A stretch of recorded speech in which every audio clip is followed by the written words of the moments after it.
الحمدللہ رب العالمین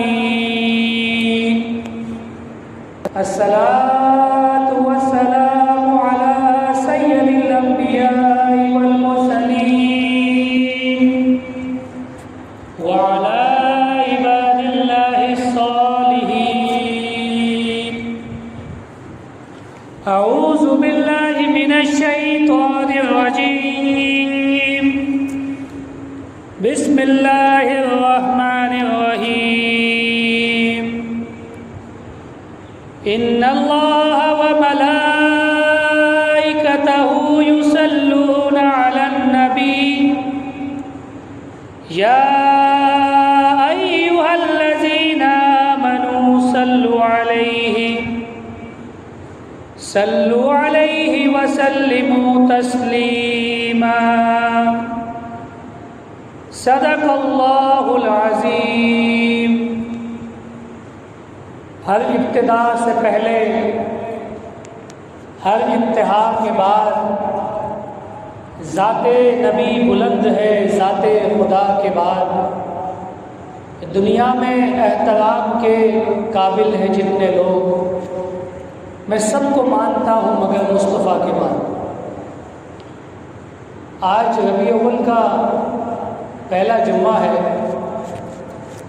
یہ وہ مہینہ ہے کہ جس کے اندر آقا دو جہاں، امام الانبیاء، سید الانبیاء حضرت محمد مصطفیٰ صلی اللہ علیہ وآلہ وسلم کی ولادت باسعادت ہوئی، اور اس دنیا کے اندھیروں کو، گمراہی کو، جہالت کو، ضلالت کو اللہ تعالیٰ نے اس نور کو بھیج کر ختم فرما دیا۔ چاروں طرف ہدایت اور رہنمائی کے سرچشمے پھوٹ گئے، تمام اندھیرے مٹ گئے کہ جب نبی اکرم صلی اللہ علیہ وآلہ وسلم اس دنیا میں تشریف لائے۔ اس ربیع الاول کے مہینے میں ہم کوشش کریں کہ زیادہ سے زیادہ درود و سلام نبی مہربان صلی اللہ علیہ وآلہ وسلم کی ذات مبارک پر بھیجیں، زیادہ سے زیادہ ان کا ذکر مبارک کریں، زیادہ سے زیادہ ان کے نام کو بلند کریں۔ اس لیے نہیں کہ آپ کریں گے تو ان کا نام بلند ہوگا، یا نعوذ باللہ آپ کے بلند کرنے کی، آپ کی محفلوں کی، آپ کی میلادوں کی، آپ کی سیرت کانفرنس کی ان کو ضرورت ہے، ایسی بات نہیں ہے۔ سورہ احزاب کی 56 نمبر آیت میں نے آپ کے سامنے تلاوت کری ہے۔ اس آیت کے اندر اللہ رب العزت نے قیامت تک کے آنے والے انسانوں کو ایک پیغام دیا ہے۔ جس دور میں یہ آیت نازل ہوئی اس وقت کفار مکہ نبی مہربان صلی اللہ علیہ وآلہ وسلم کے بارے میں الٹی سیدھی باتیں کر رہے تھے، ان پہ الزام لگا رہے تھے، ان پہ بہتان لگا رہے تھے۔ تو اللہ تعالیٰ نے ایک ایسی آیت نازل کر دی، اس میں اللہ تعالیٰ فرما رہے کہ ان اللہ وملائکتہ یصلون علی النبی۔ اللہ فرما رہے ہیں کہ میں خود اللہ رب العزت اور میرے فرشتے درود و سلام بھیجتے ہیں آقا دو جہاں۔ آپ یہ دیکھیں کہ ایک کام وہ ہے جو انسان کرتا ہے، اور ایک کام وہ ہے جو اللہ رب العزت کرتا ہے۔ تو یقیناً جو کام اللہ کرتا ہے وہ پائیدار ہے، وہ ہمیشہ رہنے والا ہے، وہ ایک ایسا مضبوط عمل ہے کہ جس کا کوئی مقابلہ نہیں ہے۔ تو اللہ تعالیٰ نے انسانوں کو یہ بتا دیا کہ میں اپنے نبی کا ذکر بلند کرتا ہوں، میں نے اس کی شان و شوکت بڑھا دی ہے، میں نے اس کا مرتبہ بلند کر دیا ہے۔ میں نے یہ جو دنیا بنائی ہے، اس کے اندر جو انسان بھیجے ہیں، اس میں سے 1,24,000 کم و بیش انبیاء کرام اور پیغمبر میں نے بھیجے ہیں۔ ان میں سے 5 جو ٹاپ پرائرٹی پہ برگزیدہ ہستیاں ہیں، ان کے اندر سے بھی جو سب سے اہم ہے، جو سب سے امپورٹنٹ ہے، جو سب سے بڑا ہے، جو امام الانبیاء ہے، جو سید الانبیاء ہے، جو شافع محشر ہے، جو ساقی کوثر ہے، جو آقا دو جہاں ہے، کہ جس کی امامت میں تمام انبیاء کرام نے مسجد اقصیٰ میں واقعہ معراج کے موقع کے اوپر نماز ادا کی ہے، جس نے سب کو تسلیم کروایا ہے کہ یہ امام الانبیاء ہے، میں اس کا ذکر بلند کرتا ہوں۔ قرآن میں بار بار اللہ تعالیٰ اپنے نبی کی تعریف بھی بیان کرتا ہے، اس کی توصیف بھی بیان کرتا ہے۔ اللہ تعالیٰ فرماتا ہے کہ وما ارسلناک الا رحمۃ للعالمین، اے نبی ہم نے آپ کو تمام جہانوں کے لیے رحمت بنا کے بھیجا ہے، آپ سب کے لیے رحمت ہے، آپ انسانوں کے لیے، جنات کے لیے، جانوروں کے لیے، درختوں کے لیے، چرند کے لیے، پرند کے لیے، حیوانات کے لیے، نباتات کے لیے، آپ پوری دنیا کے لیے، اس جہان کے لیے بھی، اگلے جہان کے لیے بھی میں نے آپ کو رحمت بنا کے بھیجا ہے۔ تو جس اللہ نے ہم کو پیدا کیا ہے، جو ہمارا خالق ہے، جو ہمارا مالک ہے، جو ہمارا رازق ہے، جو ہمیں زندگی دیتا ہے، جو ہمیں موت دیتا ہے، جو عزت اور ذلت کا مالک ہے، جو ہمارا پالن ہار ہے، جس کے ہاتھ میں قبضہ کائنات ہے، جس کے ہاتھ میں سب کچھ ہے، وہ یہ کہہ رہا ہے کہ میں نے اپنے نبی کو رحمت للعالمین بنا کر بھیجا ہے۔ ایک آدمی کو آپ کہتے ہیں کہ بھائی آپ بہت بڑے سردار ہو اور بہت اس کو بڑے بڑے القاب آپ دے دو کہ بھئی آپ تو ماشاءاللہ آپ کی کیا بات ہے، تو القاب دینا تو آسان ہے، کیا وہ اس معیار پہ پورا بھی اترتا ہے؟ آپ جن کو سائیں سائیں کرتے رہتے ہو سارا دن، جن کے ہاتھ جوڑ کے کھڑے رہتے ہو، کیا وہ اس قابل بھی ہے؟ یا آپ کے دل کا اندر کا خوف اور ڈر آپ کو مجبور کرتا ہے کہ نہیں یار کام نہیں پڑ سکتا ہے، کام نکلوانا بھی ہے تو ان کو تو کرنا پڑے گا؟ تو اللہ نے جس کو رحمت للعالمین بنایا، اس نے ثابت کر کے دکھایا کہ میں رحمت للعالمین ہوں۔ آپ طائف کی پہاڑی کو یاد کریں کہ جب اللہ کے نبی طائف ایک ایسا علاقہ ہے جو پہاڑی علاقہ ہے، جس طرح ہمارے پاس مئی ہے، سوات ہے، پہاڑی علاقہ ہے، جو لوگ حج عمرہ پہ جاتے ہیں وہ پہاڑی علاقہ ہے طائف۔ وہاں پر اللہ کے نبی گئے ہیں، پیدل گئے ہیں اور جا کر توحید کی دعوت دی ہے، ان کو بتایا ہے کہ لا الہ الا اللہ، نہیں ہے کوئی معبود سوائے اللہ کے، محمد رسول اللہ، میں محمد اللہ کا رسول ہوں۔ تو وہاں کے جو سردار تھے انہوں نے اوباش لڑکوں کو نبی اکرم صلی اللہ علیہ وآلہ وسلم کے پیچھے لگا دیا، جہاں آپ بات کرتے وہ پتھر پھینکنا شروع کر دیتے، وہ تنگ کرنا شروع کر دیتے، وہ آوازیں کستے، وہ ہٹنگ کرتے، برا بلا کہتے نعوذ باللہ، اور یہاں تک کہ آپ کے اوپر اتنے پتھراؤ کیا کہ آپ کو پہاڑ کے پیچھے چھپ کر اپنی جان بچا لی۔ اور اس صورتحال میں اللہ اپنے فرشتے جبرائیل علیہ السلام کو بھیجتے کہ جاؤ میرے نبی سے پوچھو کہ اگر وہ کہے تو میں اس پوری بستی کو الٹ دیتا ہوں، جن لوگوں نے یہ بدماشی کی، جن لوگوں نے یہ زیادتی کی ہے، میں اس پوری بستی کو الٹ دیتا ہوں، یہاں پر کسی انسان کا نام و نشان باقی نہیں رہے۔ اللہ کے لیے تو کوئی مشکل نہیں ہے، آپ کے سامنے زلزلہ آتا ہے، پوری بلڈنگیں زمین بوس ہو جاتی ہیں، پورے پہاڑ الٹ جاتے ہیں۔ 2005 میں کشمیر میں زلزلہ آیا، کوئی جو ہے وہ صفحہ ہستی سے مٹ گئی، وہ سونامی آیا، وہ انڈونیشیا کے اندر، سری لنکا کے اندر، گجرات میں چاروں طرف سمندر کا پانی باہر آ گیا، پتہ ہی نہیں ہے یہاں پہ کبھی کوئی بلڈنگیں تھیں، ہزاروں لوگ ایک سیکنڈ کے اندر، زمین پڑتی ہے لوگ اس کے اندر چلے جاتے ہیں، وہ بند ہو جاتی ہے۔ اللہ کے لیے تو کوئی مسئلہ نہیں تھا، لیکن نبی مہربان کہ جن کو ٹائٹل ملا ہے رحمت للعالمین کا، آپ نے فرمایا کہ نہیں، مجھے نبی رحمت بنا کر بھیجا گیا۔ یہ نادان ہے، یہ میری بات نہیں سمجھتے، لیکن مجھے امید ہے اللہ کی رحمت سے کہ انہی کے اندر سے ایسے لوگ پیدا ہوں گے جو اسلام کا پرچم سر بلند کریں۔ تو رحمت للعالمین ثابت کر کے دکھایا، نہ صرف انسانوں کے لیے، جانوروں کے لیے، چرند پرند کے لیے۔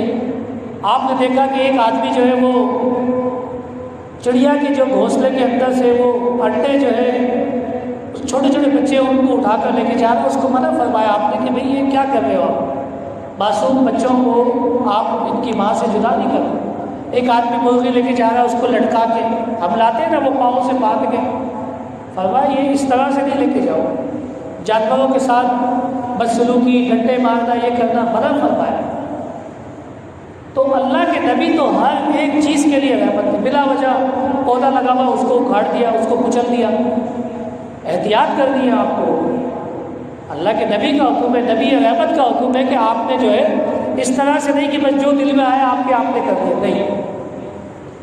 پھر جب کفار نے نبی اکرم صلی اللہ علیہ وآلہ وسلم کے بارے میں الٹی سیدھی باتیں کی، تو بارہا جب اللہ نے دیکھا کہ یہ میرے نبی کے بارے میں اس طرح کی بات کریں، تو اللہ تعالیٰ نے قرآن مجید میں کوئی ایسی آیت بھیج دی کہ جس سے جو ہے کافروں کے منہ بند ہو گئے۔ ایک موقع کے اوپر اللہ رب العزت نے فرمایا کہ وَرَفَعْنَا لَكَ ذِكْرَكَ، اے نبی ہم نے تیرے ذکر کو بلند کر دیا ہے، دنیا بھر میں جہاں میرا نام آئے گا وہاں تیرا نام آئے گا۔ قیامت تک کوئی آدمی بھی روئے زمین پر ایسا نہیں ہوگا جو میرا نام لے اور تیرا نام نہ لے۔ کیا آپ نبی مہربان کے نام لیے بغیر مسلمان کہلانے کے لائق ہیں؟ آپ ان کے اوپر درود پڑھے بغیر آپ کی نماز ہوگی؟ آپ کا حج ہوگا، آپ کا روزہ ہوگا، آپ مسلمان ہوں گے جب تک نبی مہربان کے اوپر درود و سلام آپ نہیں بھیج گے، نہیں ہوگا۔ تو اس کا مطلب یہ ہے کہ اللہ رب العزت نے نبی مہربان کے لیے جو کہا وَرَفَعْنَا لَكَ ذِكْرَكَ، اے نبی ہم نے آپ کے ذکر کا آوازہ بلند کر دیا ہے۔ پوری دنیا کے اندر ابھی تحقیق ہوئی ہے کہ کوئی منٹ ایسا خالی نہیں ہے کہ دنیا میں کسی حصے میں اذان نہ ہو رہی ہو۔ ابھی ہم نے 12:30 1 بجے اذان دی ہے جمعے والی، اب ہم جو ہے 2 بجے اذان دیں گے، اس میں نبی کا نام، کہیں 2:15 بجے ہوگی، کہیں 2:30 بجے ہوگی، پھر یہاں پہ دوپہر ہے تو کہیں پہ شام ہے، کہیں پہ شام ہے تو کہیں پہ رات ہے، کہیں پہ صبح ہے، کہیں پہ پچھلی رات چل رہی ہے۔ ہمارے پاس صبح ہوتی ہے، امریکہ میں رات ہوتی ہے۔ دنیا کے کسی نہ کسی حصے میں ہر وقت اللہ رب العزت کی کبریائی کے ساتھ محمد رسول اللہ کی رسالت کا بیان ہو رہا ہے۔ اللہ نے جو وعدہ کیا ہے کہ اے نبی ہم نے تیرا ذکر بلند کر دیا، تو وہ واقعی بلند ہو گیا۔ آج بھی اگر کسی کو اپنے آپ کو مسلمان ثابت کرنا ہے تو اس کو اللہ کی وحدانیت کے بعد نبی کی ختم نبوت کا یقین دلانا پڑے گا، ادروائز وہ مسلمان تصور نہیں ہوگا۔ کوئی آدمی کہے کہ میں اللہ کو تو مانتا ہوں لیکن نبی کو نہیں مانتا، تو وہ مسلمان نہیں ہے، اس کا ایمان مکمل نہیں ہے۔ نبی مہربان صلی اللہ علیہ وآلہ وسلم کو نبی اور آخری نبی خاتم النبیین مانے بغیر آپ کا ایمان مکمل نہیں ہوتا۔ اس لیے جہاں جہاں اللہ کا نام آئے گا وہاں پر نبی کا نام آئے گا۔ آئی بات سمجھ میں؟ اسی طریقے سے میں نے آپ کو بتایا پہلے بھی کہ اللہ نے اپنے نبی کو 3 بیٹے اور 4 بیٹیاں عطا کی، اور آپ کے جو بیٹے تھے ان کو جلد اللہ نے اپنے پاس بلا لیا، اور جب آپ اپنے تیسرے بیٹے کو خود سپرد خاک کر رہے ہیں، مٹی میں اس کو سلا رہے ہیں، آپ کی آنکھوں سے آنسو جاری ہے، صحابہ کرام موجود ہیں، بڑے غمزدہ ہیں آپ، دل آپ کا رنجیدہ ہے۔ لازمی باتیں، نگینہ اولاد بیٹا سب کی خواہش ہوتی ہے۔ اس وقت کافروں نے نعوذ باللہ یہ باتیں کی کہ اس کی تو جڑ ہی کٹ گئی، اس کی تو نسل ہی ختم ہو گئی، اس کا نام کون لے گا، اس کا تو سلسلہ ہی ختم ہو گیا۔ تو اللہ تعالیٰ نے اس موقع کے اوپر بھی اپنے نبی کو غمزدہ ہونے نہیں دیا۔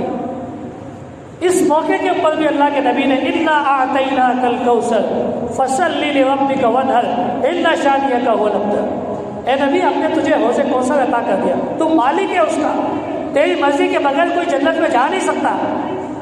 جس آدمی نے ساری زندگی تیرے نام کے اوپر اپنی جان قربان کی ہے، تیرے ناموس کے اوپر اپنی زندگی پیش کی ہے، اپنا خون پسینہ پیش کیا ہے، اس کو تو اجازت دے گا تو وہ جنت میں جائے گا۔ جو ساری زندگی تیرے نام سے منہ چھپاتا رہا، تیرے دین کو پامال ہوتے ہوئے دیکھتا رہا، تیری شریعت کی خلاف ورزی کو ہوتے ہوئے دیکھتا رہا، تیرے نام پہ بننے والے اس ملک میں اسلامی نظام کی دھجیاں اڑاتے ہوئے دیکھتا رہا، ان ظالموں کا ساتھ دیتا رہا، مظلوموں پہ ہنستا رہا، تیری اجازت ہوگی تو وہ جائے گا، ایسے نہیں جائے گا۔ حوض کوثر تیرے ہاتھ سے پیے گا، تیری شفاعت۔ تو بات یہ ہے کہ اللہ تعالیٰ نے تو بتا دیا جگہ جگہ پر کہ مجھے راضی کرنا ہے نا تو میرے نبی کو راضی کرو۔ اللہ تعالیٰ نے یہ فارمولہ بتا دیا۔ ایک جگہ پہ اللہ نے فرمایا کہ جس کا باپ اس سے راضی ہے اس کا خدا اس سے راضی ہے۔ ماں باپ کی عظمت بھی اللہ تعالیٰ نے بتائی، لیکن اس کے بعد اللہ نے یہ بتایا کہ تم اس وقت تک مومن نہیں ہو سکتے جب تک تمہیں تمہارے ماں باپ سے زیادہ، تمہارے بیویوں سے زیادہ، تمہارے بچوں سے زیادہ، تمہارے کمائے ہوئے مال سے زیادہ تمہارے عالی شان گھروں سے زیادہ، ان سب چیزوں سے زیادہ تمہیں اللہ اور اللہ کا رسول پسند نہ آ جائے، اس سے زیادہ محبت نہ ہو جائے، وہ تمہیں عزیز نہ ہو جائے، ہر چیز سے بڑھ کر اللہ اور اللہ کا رسول نہ ہو جائے، تم اس وقت تک مسلمان ہی نہیں ہو سکتے۔ تو ماں باپ کی محبت بھی اپنی جگہ، اولاد کی محبت اپنی جگہ، بیویوں کی محبت اپنی جگہ، بہن بھائیوں کی محبت اپنی جگہ، لیکن ان سب محبتوں سے بڑھ کر اللہ اور اللہ کے رسول کی محبت درکار ہے۔ ہم اپنا جائزہ لیں کہ کیا ہم اس فارمولے میں پورا اتر رہے ہیں؟ کہیں ہمارے بچے ہمارے پاؤں کی بیڑیاں تو نہیں ہیں؟ کہیں ہماری بیویاں، ہمارے گھر، ہمارے کاروبار ہمارے دین کے راستے میں رکاوٹ تو نہیں بن رہے؟ ہمیں دین کا کام کرنے سے روک تو نہیں رہے؟ جس اولاد کی، جن بیوی بچوں کی فکر سارا دن ہم کر رہے ہیں، ان کے لیے جائز ناجائز حلال حرام کہ بھئی ان کی خواہش پوری کرنی ہے، ان کے لیے تو اللہ کہہ رہا ہے کہ قُوْ أَنفُسِكُمْ وَأَهْلِيكُمْ نَارًا، بچو دوزخ کی آگ سے اور اپنے گھر والوں کو بچاؤ۔ تو ہم اس کو بچا رہے ہیں یا ڈال رہے ہیں دوزخ کی آگ میں، یا ان کے چکر میں ہم دوزخ میں جا رہے ہیں؟ اس بات کا جائزہ لینے کی یہ ربیع اول کسی ایک دن کا نام نہیں ہے، کسی ایک مہینے کا نام نہیں ہے۔ مومن کے لیے تو پورا سال ربیع اول ہے۔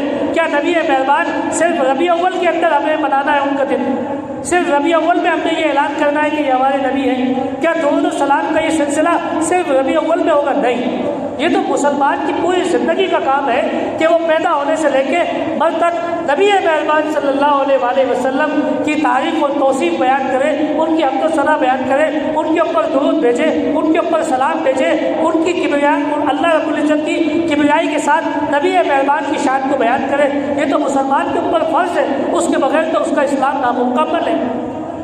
تو ہم نے بھی تو رسم و رواج بنا لیے نا کہ اگست کے مہینے میں پاکستانی بننا ہے، محرم کے مہینے میں ہم جو ہے وہ اہل بیت کے چاہنے والے ہو جاتے ہیں، پھر اس کے بعد جو ہے ہم ربیع اول میں جو ہے ہم نبی اکرم صلی اللہ علیہ وسلم سے محبت کا دعویٰ کرنے لگ جاتے ہیں۔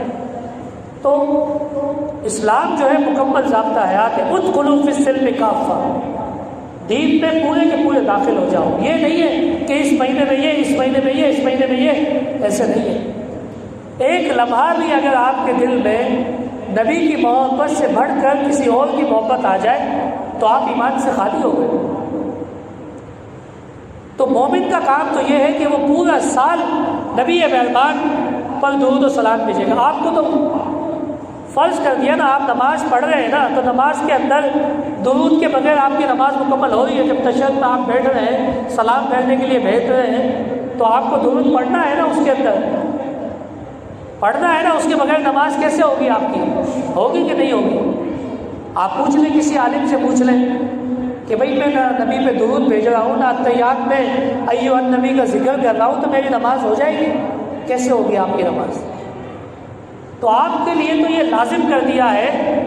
پھر اللہ تعالیٰ نے جو سورہ احزاب کی میں نے آپ کو آیت بتائی 56 نمبر، اس میں اللہ تعالیٰ فرما رہے کہ ان اللہ و ملائکتہ یصلون علی النبی۔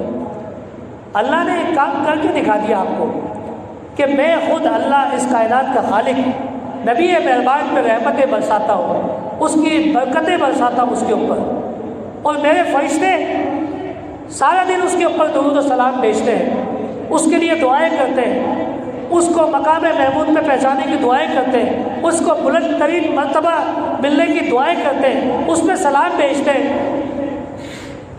تو آپ کا اور میرا اللہ تعالیٰ محتاج ہے نعوذ باللہ؟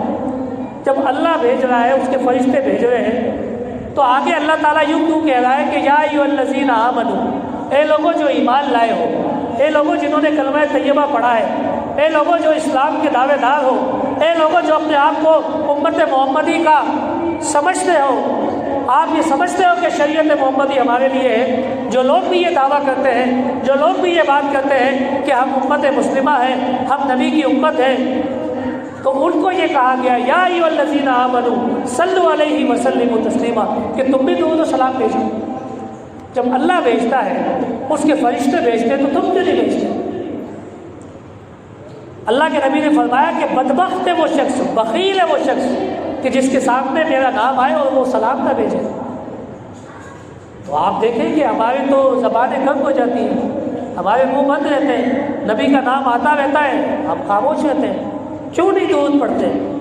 ہم نے فکس کیوں کر دیا چیزوں کو کہ یہ کام یہ کریں گے، یہ کام یہ کریں گے، یہ کام یہ کریں گے؟ بھائی یہ فرقہ بندی، یہ مسلک یہ آپ نے کہاں سے بنا لی ہے؟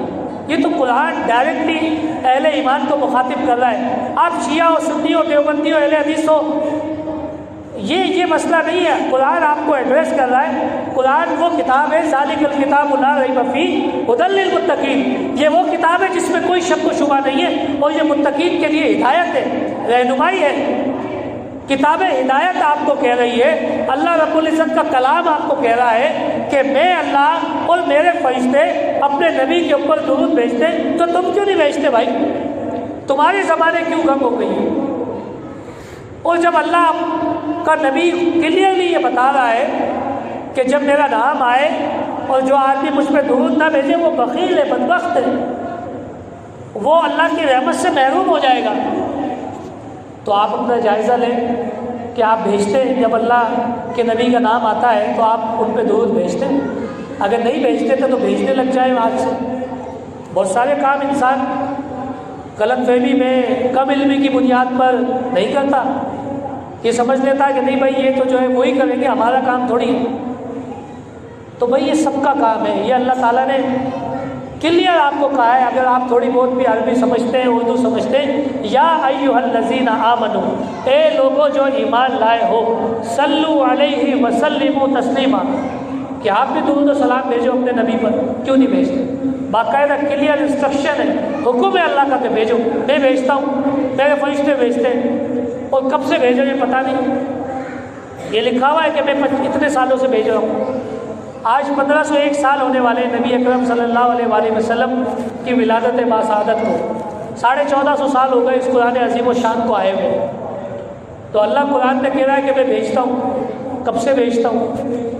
ہمیں یہ قصے سنائے جاتے ہیں کہ انبیاء نے دعائیں کی ہیں کہ ہمیں نبی اکرم صلی اللہ علیہ وآلہ وسلم کو امتی بنانا، تو مطلب ان سے بھی پہلے کی بات ہے، ان سے بھی پہلے کی بات ہے کہ اللہ تعالیٰ اور اس کے فرشتے نبی مہربان پہ درود و سلام بھیج رہے، تو آپ بھی بھیجو۔ تو آپ اپنے رویوں کو درست کریں۔ اس ربیع اول کے مہینے میں دیکھیں، آپ نے سیرت کانفرنس کر لی، میلاد منا لیا، نعتیں پڑھ لی، مقصد کیا ہے؟ ہم نے 14 اگست میں پاکستان کا جھنڈا لگا لیا، ریلی نکال لی، باجے بجا لی، مقصد کیا ہے؟ کسی دن کو منانے کا مقصد کیا ہے؟ اسلام کے اندر عیدین جو ہے، عیدین کا تصور ہے، عید الفطر اور عید الاضحیٰ، یہ 3-4 دن جو اللہ تعالیٰ نے دیے خوشیوں کے، کہ بھائی عید کے دن آپ نے روزہ نہیں رکھنا، حرام ہے روزہ۔ روزہ رکھنے کا بڑا ثواب ہے، ایک آدمی ضد کرے مجھے عید کا روزہ رکھنا ہے، حرام ہے عید کا روزہ، نہیں رکھ سکتے آپ۔ عید کو اللہ تعالیٰ نے خوشی کا دن کر، آپ کہہ رہے ہیں کہ جی ہم تو غم منائیں گے، اس دن کیوں منائیں گے بھائی؟ اللہ کے نبی نے، اللہ نے خوشی کا دن قرار دیا ہے، تو آپ نے خوشی منانی ہے۔ 3 دن اللہ نے آپ کو کہا ہے کہ بھائی قربانی کرو، تو قربانی رکھ کر کے آپ کیا روزہ رکھو گے؟ کھاؤ گوشت کو بھائی، غریبوں کو بھی کھلاؤ، مسکینوں کو بھی کھلاؤ، پڑوسیوں کو بھی کھلاؤ، رشتہ داروں کو بھی کھلاؤ، اور خود غریب ہے تو خود کھا جاؤ سارا، مت دو کسی کو بھی۔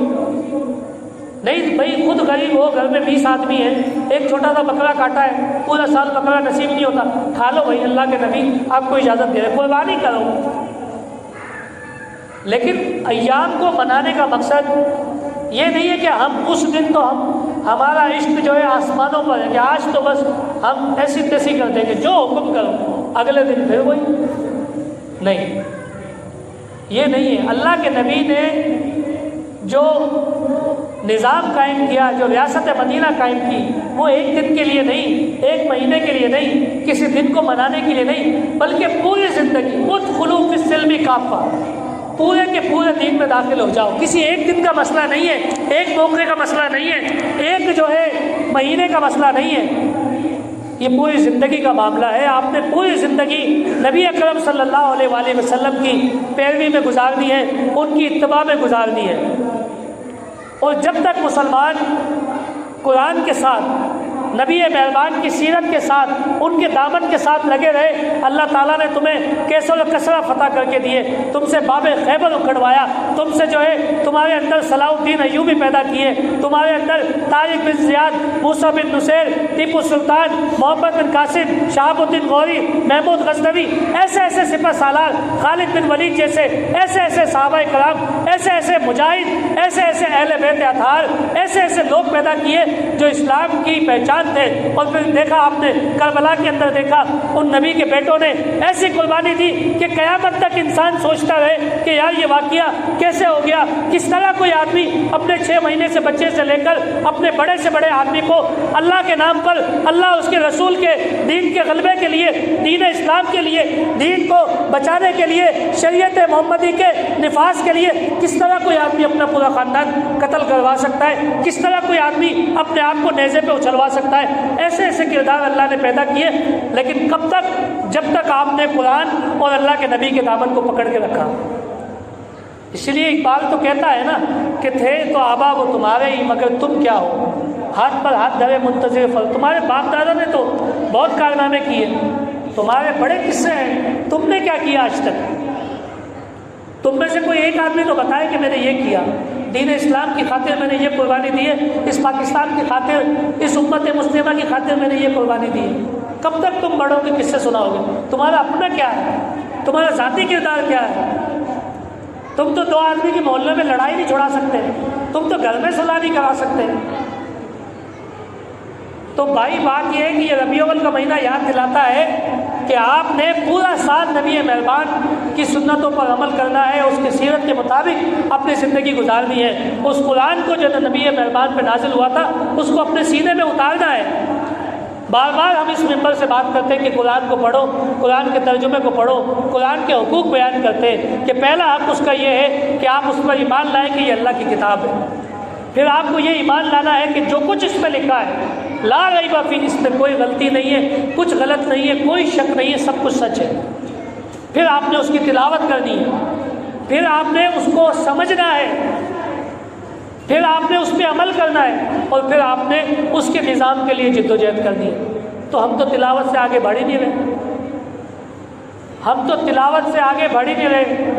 ہم تو اس کو جو ہے قسم اٹھانے کے لیے، فیصلے میں رکھنے کے لیے، گواہی دینے کے لیے، بیٹی کو بیاہ کر رہے ہیں تو اس کے سر پہ رخصتی کے ٹائم پہ سارا ناچ گانا دھوم دھڑکا ہونے کے بعد اب اینڈ میں بھائی بیٹی کے سر پہ قرآن رکھ دو۔ ہم تو جو ہے تعویذ کے لیے، بچہ بیمار ہو گیا گھول کے پلانے کے لیے، ہم تو یہ کام کر رہے ہیں۔ اس سے ہم نے کب اس میں پڑھا کہ والدین کے کیا حقوق ہیں، پڑوسیوں کے کیا حقوق ہیں، رشتہ داروں کے کیا حقوق ہیں، یتیموں کے کیا حقوق ہیں، مسکینوں کے کیا حقوق ہیں؟ ہم نے کب پڑھا اس کے اندر سے؟ ہم نے کب پڑھا کہ اللہ کا نظام کیسے غالب آئے گا، کس طرح نبی مہربان اور ان کے ساتھیوں نے اپنی زندگیاں داؤ پہ لگا کر، اپنی جانوں کی قربانی دے کر اس دین کو غالب کیا تھا؟ ہم نے کب اس بات کی پرواہ کی؟ ہم تو اس قرآن کو جو ہے بس ایک چومنے چاٹنے کی کتاب بنا دی ہے، اس کو گھر میں سب سے اوپر رکھ دیا ہے، سال میں 1 دفعہ 2 دفعہ کھول کے دیکھ لیتے ہیں اس کو۔ تو یہ ربیع الاول کا مہینہ آپ کو یہ یاد دلاتا ہے کہ جتنا ہو سکے نبی مہربان پر درود و سلام بھیجو۔ ان کی عظمت میں اضافہ نہیں ہوگا، تمہاری عزت بڑھے گی۔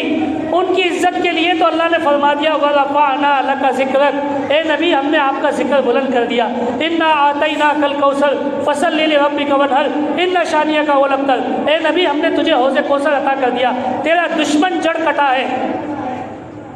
اللہ کے نبی نے تو بتا دیا کہ مجھے تو اللہ تعالیٰ نے منتخب کیا ہے خاتم النبیین کے طور پر، میں تو آخری نبی ہوں۔ ما کان محمد ابا احد من رجالکم ولکن رسول اللہ وخاتم النبیین، کہ محمد تم مردوں میں سے کسی کے باپ نہیں ہے لیکن وہ خاتم النبیین ہیں، اللہ کے آخری نبی ہیں، آخری رسول ہیں۔ اب یہ نبوت اور رسالت کا سلسلہ ختم ہو گیا ہے، جس کام کے لیے اللہ نے آپ کو بھیجا تھا وہ ختم ہو گیا ہے، اب نبی نہیں آئے گا کوئی بھی۔ هو الذی ارسل رسولہ بالہدی ودین الحق لیظہرہ علی الدین کلہ ولو کرہ المشرکون، کہ اللہ نے جس نبی کو کتاب ہدایت اور دین حق کے ساتھ بھیجا تھا اس لیے بھیجا تھا کہ اس دین کو غالب کر دے، وہ دین غالب ہو گیا۔ جب خطبہ حجۃ الوداع کے موقع کے اوپر یہ آیت آئی الیوم اکملت لکم دینکم واتممت علیکم نعمتی ورضیت لکم الاسلام دینا، کہ آج کے دن تمہارا دین تمہارے لیے مکمل ہو گیا۔ تو اس دن جو ہے صحابہ کرام کچھ جو سمجھتے تھے وہ رونے لگے کہ یہ خبر آ گئی ہے کہ بس کام ختم ہو گیا۔ تو بھئی کیا ہے اس کا مطلب؟ کچھ نے کہا کہ اللہ کے نبی بتا رہے کہ بھئی اللہ نے جو دین دیا تھا وہ مکمل ہو گیا۔ اور ابن عباس سے پوچھا کہ اس آیت کا مطلب کیا ہے، تو انہوں نے کہا کہ اللہ کے نبی کے جانے کا ٹائم آ گیا، کہ جس کام کے لیے اللہ نے اپنے نبی کو بھیجا تھا وہ تو مکمل ہو گیا، اب نبی نے کیا کرنا ہے، اب تو آپ نے اور میں نے کرنا ہے۔ کیا کہہ رہا ہے قرآن؟ کنتم خیر امۃ اخرجت للناس تأمرون بالمعروف وتنہون عن المنکر وتؤمنون باللہ، تم وہ بہترین امت ہو۔ آپ کو اور مجھے کہہ رہا ہے قرآن۔ اللہ جانتا ہے ہم کتنے گناہ گار ہیں، ہمارے عیبوں پہ پردے ڈلے ہوئے، ہماری بات چھپی ہوئی ہے، ہماری عزت چھپی ہوئی ہے کہ ہم نالائق لوگ، ہم گناہ گار لوگ اس طرح کی بات کرنے کے لیے یہاں بھی بیٹھ گئے۔ اللہ تعالیٰ نے یہ سب عیبوں پہ پردے ڈالے ہوئے، اگر یہ کھل جائے تو ہم ایک دوسرے کو منہ دکھانے کے قابل نہیں رہے۔ اتنے گناہ گار ہم لوگ ہیں، لیکن اللہ تعالیٰ نے ہماری پردہ پوشی کی ہوئی، اسی لیے مسلمان کو حکم دیا ہے کہ اپنے مومن بھائی کے، اپنے مسلمان بھائی کے عیبوں پہ پردہ ڈال۔ تو تقریر کرنے نہیں کھڑا ہو جا ان کے بارے میں، تو ان کے عیب ٹٹولنے نہیں لگ جا، تجسس نہیں کر بہت زیادہ۔ عیبوں پہ پردہ ڈالا ہوا ہے اللہ نے، لیکن اللہ نے یہ بتا دیا ان تمام عیب کے باوجود، ان گناہوں کے باوجود، ان غلطیوں کے باوجود اللہ کہہ رہا ہے کنتم خیر امۃ، تم بہترین امت ہو، نیکی کا حکم دیتے ہو، تأمرون بالمعروف، نیکی کا حکم دیتے ہو۔ نیکی کا تو بہت حکم دیتے، نماز پڑھو، روزے رکھو، یہ کرو یہ کرو۔ اگلی بات کیا ہے؟ وتنہون عن المنکر، اور برائی سے روکتے ہو۔ برائی سے روکتے ہوئے تو ہماری جان نکلتی ہے کہ اگلا بندہ چھوڑے گا نہیں۔ کسی شرابی کو بولو بھائی تو چھوڑ دے، کسی جواری کو بولو بھائی تو بند کر دے، کسی سٹا چلانے والے کو بول یار بھائی بند کر دے۔ لوگوں کے گھر تباہ ہو گئے، لوگوں نے اپنے گھر جوئے میں ہار دیے، لوگوں کے بچے آئس کا نشہ کرتے کرتے تباہ برباد ہو گئے، وہ جوان پھول مرجھا گئے، وہ مائیں باپ منتیں کر رہے ہیں، وہ ہاتھ جوڑ رہے ہیں تمہارے سامنے کہ اس منشیات کے کاروبار کو بند کرو، اس دھندے کو بند کرو، ان غلط کاریوں کو بند کرو، ان قہوہ خانوں کو بند کرو، یہ شراب فروشی کو بند کرو۔ یہ سب کچھ پولیس کی نگرانی میں ہو رہا ہے، سب بڑے لوگوں کی سرپرستی میں ہو رہا ہے، یہ سب کچھ ہو رہا ہے اور ہم چپ چاپ بیٹھے اپنی باری کا انتظار کریں کہ ہمارے گھر کا بچہ کب اس میں انوالو ہوگا، پھر دیکھیں گے کوئی آواز اٹھائے گی۔ اللہ تعالیٰ سے دعا ہے اس ماہ ربیع الاول کے اندر ہمیں دین کی سمجھ دے، ہمیں قرآن کو پڑھنے والا، اس کو سمجھنے والا، اس پہ عمل کرنے والا، اس کے نظام کے لیے جدوجہد کرنے والا بنائے، ہمیں نبی مہربان سے حقیقی معنی میں محبت کرنے والا بنائے۔ ہم گناہ گار ہیں لیکن اللہ سے دعا ہے ہمیں نبی کی لائن میں کھڑا کر دے، جس راستے پہ نبی نے بلایا اس راستے پہ چلا دے۔ ٹوٹے پھوٹے لنگڑاتے لولے لکڑی پکڑ کے سہارا لے کے کسی نہ کسی راستہ تو صحیح ہو یار ہمارا، ہم تو کھڑے ہی غلط راستے پہ، ابھی تک تو ہمارا راستہ ہی صحیح نہیں ہوا، منزل میں تو بعد میں پہنچیں گے، پہلے لائن تو صحیح کرو۔ اللہ اس کے رسول کے دشمنوں کی لائن میں کھڑے ہو کے اور دعا کرنا کہ یا اللہ قیامت کے دن حوض کوثر نہیں ملے گا، لائن صحیح کرنی پڑے گی، اللہ اس کے رسول کی محبت پیدا کرنی پڑے گی، ہر چیز کی محبت سے بڑھ کر اللہ اس کے رسول کی محبت کرنی پڑے گی، تب جا کے آپ کی لائن درست ہوگی، تب جا کے آپ کو ہدایت ملے گی۔ ورنہ آپ مانگتے ہو ہدایت، پہلے اپنی غلط کاریاں چھوڑو، اپنی لائن کو درست کرو، پھر اللہ سے مانگو، اللہ تعالیٰ دے گا آپ کو۔ اللہ تعالیٰ سے دعا ہے کہ یہاں جتنے لوگ بیٹھے ہوئے ہیں اللہ تعالیٰ ہم سب کے دلوں کو بدل دے، ہمارے دلوں میں خیر پیدا کر دے، ہمارے دلوں سے برائیوں کا خاتمہ کر دے، شیطان کے وسوسوں سے ہمیں پاک کر دے، شیطان جو سارا دن ہمیں بہکاتا ہے اس سے ہمیں بچا لے، وہ ہمارا کھلا دشمن ہے۔ ان الشیطان لکم عدو مبین، قرآن کہہ رہا ہے، میں تھوڑی کہہ رہا ہوں، شیطان کھلا دشمن ہے، ادھر سے آتا ہے، ادھر سے آتا ہے، ادھر سے آتا ہے، ادھر سے آتا ہے۔ اللہ ہمیں بچائے، اللہ ہمیں نبی کی محبت کرنے والا بنائے، ان کے درود پڑھنے والا بنائے، ان پہ سلام بھیجنے والا ہے، ان کے راستے پہ چلنے والا بنائے۔ وآخر دعوانا الحمد للہ رب العالمین۔